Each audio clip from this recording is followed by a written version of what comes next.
françaisdanslemonde.fr, la première plateforme multimédia d'aide à la mobilité internationale. Bienvenue sur notre podcast, je suis Gauthier Seyss et j'ai le plaisir d'accueillir aujourd'hui Domitille Marchal-Lemoine, directrice générale de Friends of Fondation de France. françaisdanslemonde.fr, le podcast. Alors, assez étonnant, vous allez voir, puisque Domitille a un pied en France, un pied à New York, et pas mal de pouvoir, on va en parler. Bonjour Domitille. Bonjour Gauthier. Très content de faire ta connaissance aujourd'hui, directrice générale de Friends of Fondation de France, c'est quand même un titre qui claque, hein. Ah oui, ça impressionne. Alors, on va commencer par l'origine, originaire de Lorraine, mais tu as grandi en région parisienne, études de Sciences Po, et puis l'amour qui arrive sur ton parcours. Ton mari va pouvoir vous permettre de vivre une première expatriation, ce sera Londres pour commencer. Tu étais vite partante de vivre une aventure internationale ? Oui, ça m'a toujours attiré et j'ai toujours eu envie de vivre à l'étranger à un moment de ma vie. Donc chaque opportunité de partir a été saisie. Et déjà là-bas, tu touches à l'humanitaire puisque pendant 5 ans, principalement bénévolement parce que tu n'avais pas le droit de travailler, tu commences à débuter cette vie dans cet univers. Oui, en fait, j'avais des jeunes enfants et une disponibilité permanente pendant les siestes et la journée, etc. Mais pas forcément une disponibilité totale pour reprendre une activité professionnelle. Donc, quand j'ai eu l'opportunité de travailler en tant que bénévole pour aider des organisations dans leur stratégie, leur communication, qui étaient mes compétences, j'ai été ravie de le faire. Donc j'ai eu une expérience passionnante en Angleterre dans le domaine des non-profits, comme on dit. Alors, retour en France ensuite, tu changes de camp puisque tu retournes dans le monde des assurances, mais pourtant au marketing et à tout ce qui concerne mécénat. Le mécénat, on peut peut-être raconter aux auditeurs comment ça fonctionne. Une entreprise peut reverser une partie de ses bénéfices pour des grands projets humanitaires. Exactement. Donc en France particulièrement, en fait, il y a des facilités pour que les entreprises puissent financer ainsi des projets de mécénat. Donc il y a des possibilités très variées et assez multiples. Donc pour chaque entreprise, en fait, c'est une stratégie. Suivant son implantation, suivant ce qu'elle souhaite faire et suivant quel type de projet elle souhaite financer et soutenir. Donc il y a évidemment tout ce qui est les universités, la taxe professionnelle, mais il y a aussi des démarches proactives de certaines entreprises. On le voit maintenant avec tout ce qui est responsabilité sociale de l'entreprise, c'est quelque chose qui est beaucoup plus avancé. Mais il y a 15 ans, c'était encore les balbutiements de cette stratégie qu'il fallait construire. Et c'est vrai qu'en France, vous avez la chance d'avoir des entreprises très impliquées et avec des vrais budgets à consacrer à tous ces sujets de mécénat et d'humanitaire. Il faut dire que pour l'entreprise, c'est un avantage fiscal souvent de participer. Il y a un avantage fiscal, oui. Alors, quelques années plus tard, une nouvelle expatriation. Cette fois, ton mari a un poste à New York. T'as pas hésité longtemps. T'avais envie de vivre aux USA ? Oui, j'étais pas forcément dans le rêve américain le plus absolu, mais New York ça ne se refuse pas, et New York c'est quand même une super opportunité, donc non, on n'a pas hésité. On me dit souvent que New York c'est pas vraiment les USA, c'est tellement cosmopolite que c'est un peu un nœud dans le monde. C'est tout à fait vrai, c'est très international. Et quand on va ailleurs aux États-Unis, on se rend très vite compte que New York, c'est pas l'Amérique.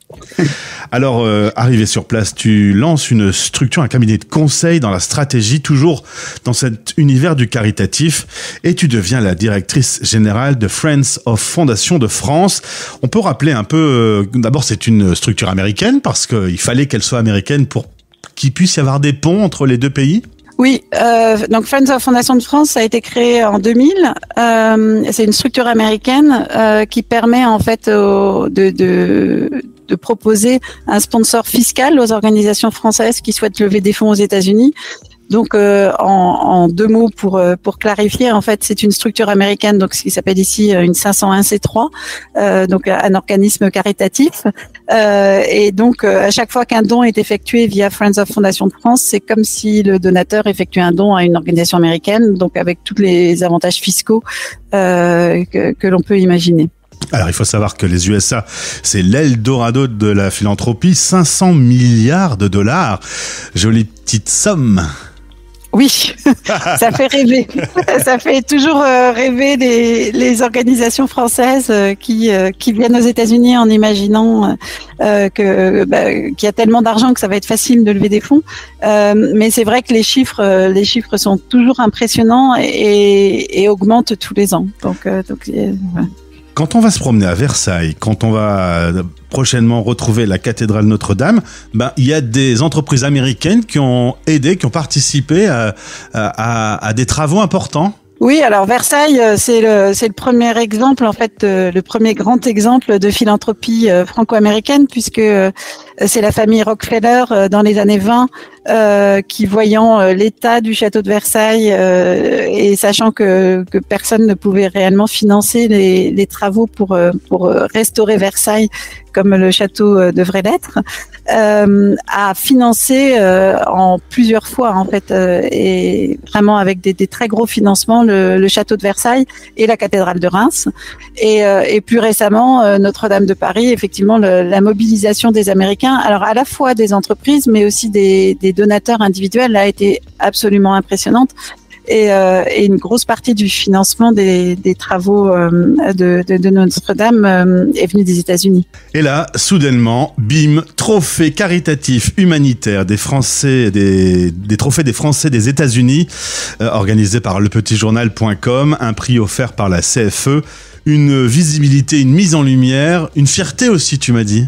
Oui, c'est toujours très agréable de voir le travail récompensé et c'est vrai que Friends of Fondation de France aujourd'hui, c'est 150 projets que comporte des projets français très variés dans tous les domaines de la philanthropie et grâce à ce prix et cette visibilité, on met la lumière un peu sur tous ces projets et on montre le sérieux aussi de cette sélection de ces sponsors. C'est l'ambassadeur qui était là pour remettre les trophées.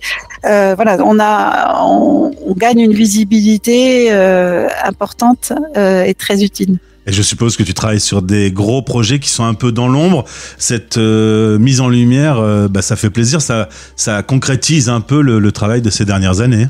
Exactement, et ça permet aussi, de mettre en lumière. Donc, on a beaucoup de projets qu'il est parfois difficile de mettre en valeur, et dès qu'on peut en parler, dès qu'on peut montrer aussi que Friends of Fondation de France, c'est une organisation sérieuse, solide. On fait quand même un travail très approfondi d'étude des projets avant d'accepter de les sponsoriser ici aux États-Unis. Et donc cette mise en lumière, évidemment, repart sur tous les projets qu'on représente. Domitille, petite question, rien qu'à toi, c'est quoi le projet dont tu es le plus fier, celui qui t'a fait le plus battre le cœur ? C'est difficile d'en citer un parce que en fait ils sont tous intéressants, tous passionnants. En ce moment, on a plusieurs projets pour lesquels la fibre française en fait vibre un petit peu plus. On a le projet de l'Hermione, donc on lève des fonds pour financer la restauration du bateau qui a amené Lafayette aux États-Unis. Donc ça, évidemment, sur le côté franco-américain, on touche une fibre très intéressante.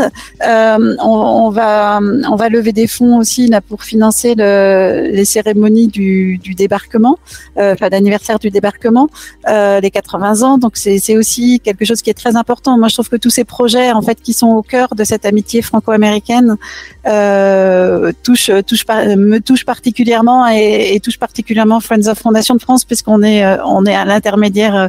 On a un intermédiaire entre les deux pays et tous ces projets en fait qui rappellent les liens forts entre nos pays et tous ces moments importants où un pays a été là pour l'autre. Donc finalement, Lafayette, c'est quand la France a aidé les États-Unis à prendre son indépendance, et le débarquement, c'est quand les États-Unis ont aidé la France à retrouver son indépendance. Donc finalement, c'est des projets sur lesquels je suis toujours très fière que la Fondation de France puisse intervenir. Et malgré tous les rebondissements politiques, notamment ces dernières années, la France et les États-Unis restent avec une amitié particulière ? Oui. On le voit très bien dans le domaine culturel. Il y a quand même une attirance des grands mécènes américains pour tout ce qui est culturel en France. Mais on le voit aussi, on voit qu'il y a beaucoup de collaborations qui fonctionnent très bien dans le domaine de recherche médicale et scientifique, donc dans des domaines un petit peu plus poussés, dans tous les domaines éducatifs aussi. Et on voit quand même un appétit des Américains pour tout ce qui se passe en France.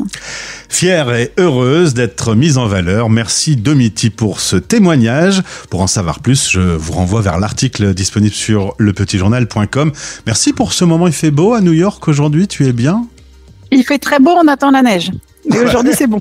Très bien.